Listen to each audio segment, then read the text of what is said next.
Les boutchous sont à table.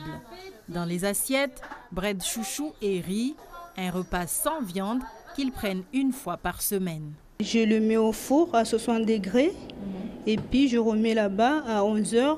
On les servit aux enfants. On prend la température aussi.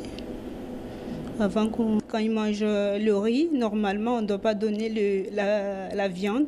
Cette crèche associative a instauré des habitudes alimentaires saines et diversifiées, encadrées par une diététicienne pour lutter notamment contre le diabète.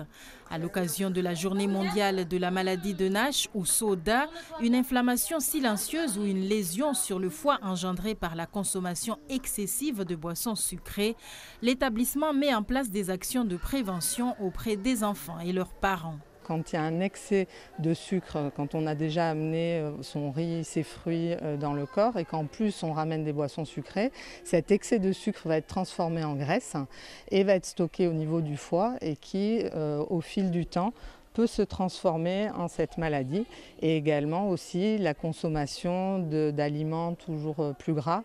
La consommation d'aliments trop sucrés fait augmenter de manière anormale le taux de sucre dans le sang. Il est donc important de changer certaines habitudes qui contribuent au développement de la maladie. Ici poussent des fruits et légumes du jardin. Des ateliers sont aussi organisés afin de sensibiliser les enfants et leurs parents. Savoir comment poussent les légumes. C'est surtout axé sur les légumes dans le potager, mais également il y a des activités pédagogiques avec les éducateurs autour des fruits. Ils font également des ateliers cuisine.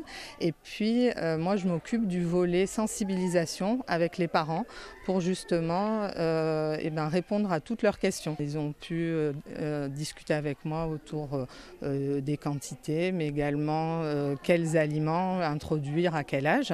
Et puis à l'issue de cet atelier, ils se sont rendus compte qu'en fait, le soir, si à la crèche ils ont consommé de la viande, du poisson et des œufs, ils n'ont pas besoin de reconsommer de la viande, du poisson, les œufs le soir. Des journées sans viande, ni poisson, ni œufs, des ateliers de cuisine avec des préparations à base de légumes du potager de la crèche. Bref, familiariser les enfants aux bonnes habitudes alimentaires pour éviter plus tard de contracter la maladie du SODA.